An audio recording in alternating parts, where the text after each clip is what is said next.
Hello everyone, welcome to my channel medicine expert review में आपका स्वागत है। आज हम एक ऐसी हेल्थ प्रॉब्लम और उसके सोल्यूशन के बारे में बात करेंगे जिसमें लोगों को फेफड़ों में पानी भर जाता है।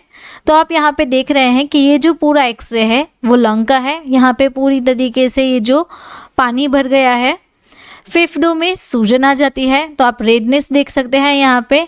तो रेडनेस की ओर से हमें दिख रहा है कि यहाँ पे इन्फ्लेमेशन हो चुका है। देन फेफड़ों में बलगम जमा हो जाना और कफ जमा हो जाता है, जिसके कारण लोगों को छाती में दर्द रहता है और बुखार, पसीना या ठंड लग सकती है और सांस लेने में भी कठिनाई रहती है। तो ये जो सारी हेल्थ प्रॉब्लम है, उस हेल्थ प्रॉब्लम को हम न्यूमोनिक कंडीशन कहते हैं। तो आज हम कौन कौन से चैप्टर सीखने वाले हैं। सबसे पहले न्यूमोनिया के बारे में जानेंगे कि न्यूमोनिया डिजीज़ है क्या। देन उसके कॉजेज़ के बारे में सीखेंगे, किस कारण से हो रहा है, लक्षण क्या है उसके, निदान क्या करवा सकते हैं एंड ट्रीटमेंट ऑप्शंस क्या क्या अवेलेबल है। तो ये जो सारे चैप्टर्स है वो आज हम 1 बाय 1 स्टडी करेंगे। तो चलिए स्टार्ट करते हैं न्यूमोनिया से कि ये जो बीमारी है वो कैसे होती है। न्यूमोनिया एक ऐसी इन्फेक्शन है जो कि लंग में होता है। अब लंग में इन्फ्लेमेशन हो जाता है, स्वेलिंग हो जाती है। तो आप यहाँ पे इस इमेज में देख रहे हैं कि ये जो अल्वेओलिस है, अल्वेओली में इन्फ्लेमेशन हो जाता है। तो आप यहाँ पे देखिए कि यहाँ पे ये जो रेड ब्लड सेल्स है वो इस तरीके से लंग्स में जाते हैं। लंग्स में जाने के बाद ये जो ग्रुप ऑफ अल्वेओलिस है वहाँ पे सूजन हो जाती है, वहाँ पे इन्फ्लेमेशन हो जाता है। अब ये जो छोटे छोटे एयर सैक्स है उसे हम एल्वेओलिस कहते हैं। ये जो डिजीज़ है वो एक टाइप का आरटीआई है। आरटीआई यानी कि रेस्पिरेटरी ट्रैक इन्फेक्शन।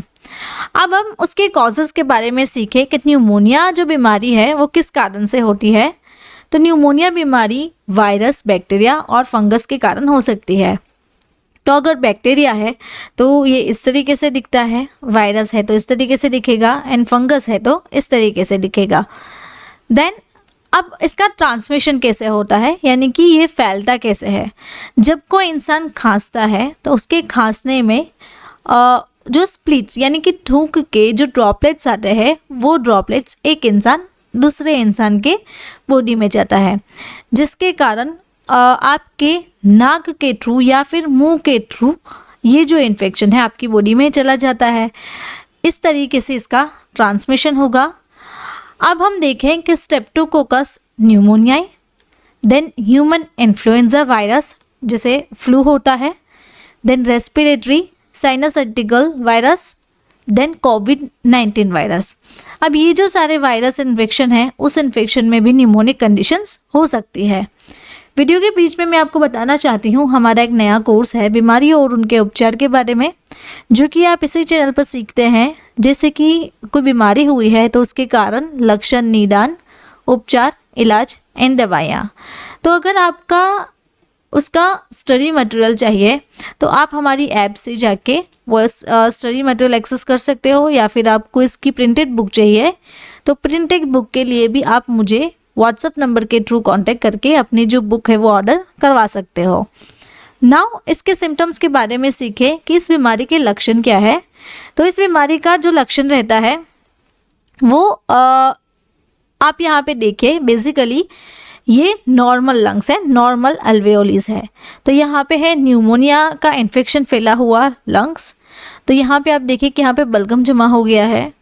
तो इसके जो लक्षण रहते हैं वो ये है कि अगर किसी को जॉइंट पेन रहता है, गैस्ट्रिक यानी कि स्टमक में नोजिया, वॉमिटिंग जैसा फील होना, हार्ट रेट इंक्रीज हो जाना, बीपी कम हो जाना, हेडेक, भूख कम लगना, मूड चेंजेस रहना, फीवर, लेकिन फीवर हाई कंडीशन में रहता है, ठंड लग सकती है, कामनेस, ब्लूनेस यानी कि स्किन हमारी पेल कलर से ब्लू कलर की हो जाती है।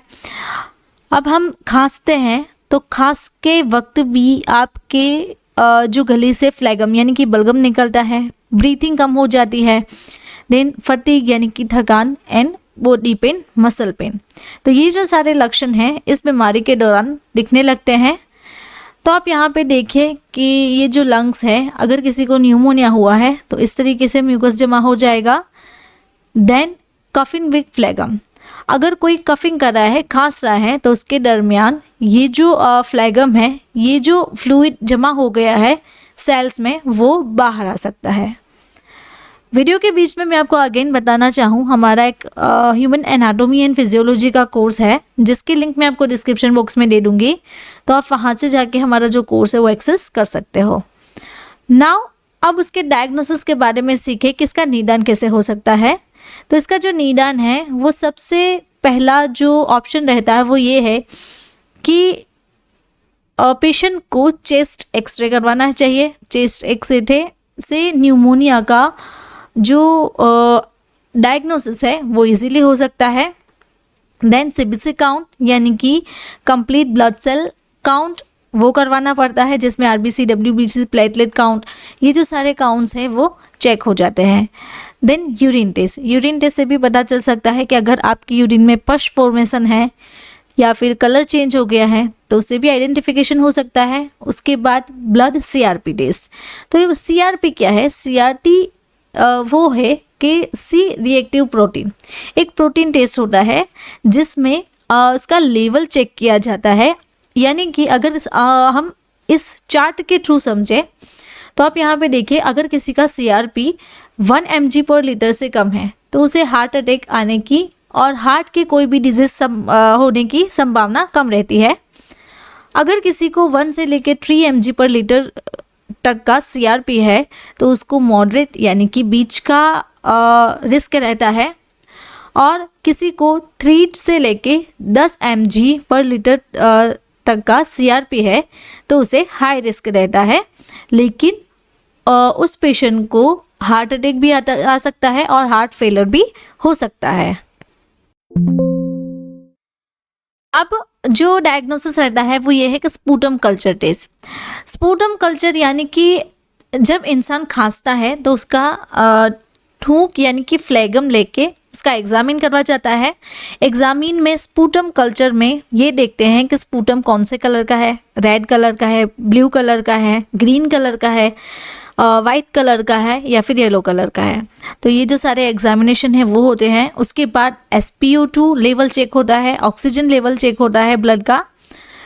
तो अगर आपको इसी तरह से कोई बीमारी हुई है तो उसका आपको एक्सपर्ट कंसल्टेशन चाहिए तो आप मुझे व्हाट्सएप के थ्रू कांटेक्ट करके अपना इलाज करवा सकते हो। नाउ ट्रीटमेंट के बारे में देखें कि इसके ट्रीटमेंट ऑप्शन क्या क्या अवेलेबल है। न्यूमोनिया की कंडीशन में क्या उपचार हो सकता है? तो सबसे पहले जो है कि आपको घर पे ही कंप्लीटली बेड रेस्ट करना चाहिए। लॉट्स ऑफ यानी कि आपको दिन में 5 से 6 लीटर मैक्सिमम पानी पीना चाहिए जिससे कि आपको डिहाइड्रेशन ना हो।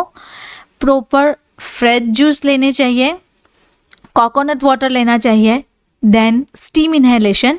स्टीम इनहेलेशन में 2 तरह के आते हैं। एक है कि आप सादे पानी से भी स्टीम इनहेलेशन ले सकते हैं, या फिर ये जो कैप्सूल है यूकेलिप्टस, मैंथोल, टर्पिनॉल, कैम्फर, इसके कॉम्बिनेशन में जो कैप्सूल आती है, इस कैप्सूल को भी ब्रेक करके अपने जो वाटर है उसमें डाल के स्टीम इनहेलेशन ले सकते हैं।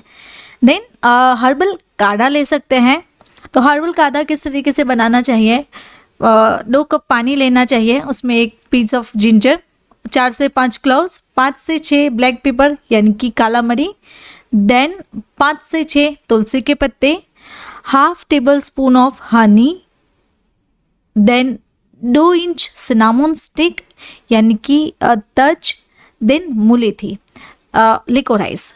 तो मुलेठी पाउडर भी आप ऐड कर सकते हैं। तो मुलेठी पाउडर भी बहुत अच्छा रहता है कफिंग के लिए। तो इस तरीके से आप काढ़ा बना के दिन में 1 बार या फिर 2 बार पी सकते हैं। तो अगर मैं आपको और भी बताऊं हमारे कोर्सेज़ के बारे में, अगर आपको प्रिंटेड बुक चाहिए तो प्रिंटेड बुक में हम सिखाते हैं और ये जो सारे टॉपिक्स है वो कवर करते हैं, जैसे कि अगर कोई डिजीज़ है तो उसके causes, symptoms, diagnosis, treatment and medicines. तो इसके लिए आपको मुझे इस व्हाट्सएप नंबर के थ्रू कांटेक्ट करना होगा और अपनी बुक जो है वो ऑर्डर करवानी होगी। Now another option that is Patanjali और झंडू की गिलोय गणपति आती है। तो इसका जो डोज रहता है 2 टेबलेट दिन में 1 बार या फिर 2 बार। देन बैद्यनाथ की महासुदर्शन बती आती है, तो इसका भी डोज सेम तरीके से है। अब एंटीबायोटिक कोर्सेज के बारे में जाने कि एंटीबायोटिक कोर्सेज कौन कौन से हैं और किस तरीके से लेने चाहिए। तो अब मैं जो आपको एंटीबायोटिक्स बताना चाहती हूँ उसमें से एक एंटीबायोटिक आप ले सकते हैं जैसे कि azithromycin 500 mg, cefadroxil 200 mg, ofloxacin and ornidazole, then ceftriaxone injection, cefixime tablet and clindamycin 300 mg। तो ये एंटीबायोटिक कोर्स आप ले सकते हैं, लेकिन इनमें से एक ही लेनी है। अब और भी ट्रीटमेंट ऑप्शन के बारे में जानें तो पैरासीटामोल यानी कि पेन किलर है, एंटीपायरेटिक ड्रग है ये, तो दिन में 2 से 3 बार आप ले सकते हैं इसका डोज।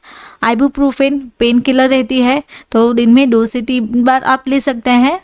देन ओमेप्राजोल एंड डोम्बेरिडोन, ये गैस्ट्रो रिटेंटिव कैप्सूल है, खाना खाने से पहले 30 मिनट पहले आपको लेनी है।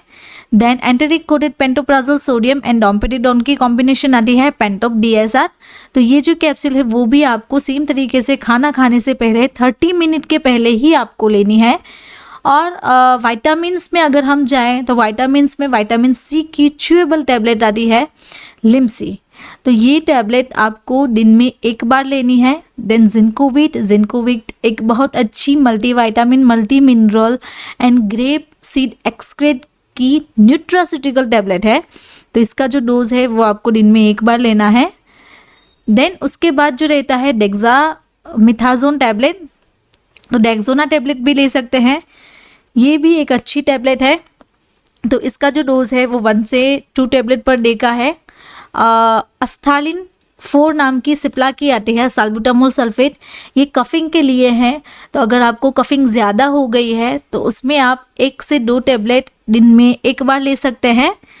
अब किसी को सीवियर कंडीशन हो गई है, ये जो सारी प्रीवियस मेडिकेशंस है उससे किसी पेशेंट को ठीक नहीं हो रहा है, तो सीवियर कंडीशन हो जाती है। अब सीवियर कंडीशन में क्या ध्यान रखना है, तो उसको यानी कि उस जो पेशेंट है, जो लोग हैं उनको हॉस्पिटलाइज करना है।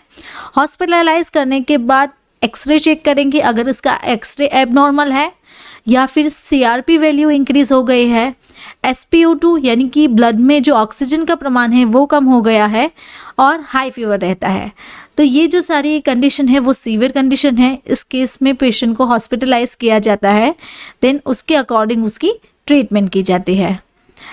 अब मल्टीविटामिन्स की बात करें तो मल्टीविटामिन्स में हमने पहले तो देख ली जिंकोविट, अब और भी है जैसे कि Neurokine gold and Neurokine gold RF।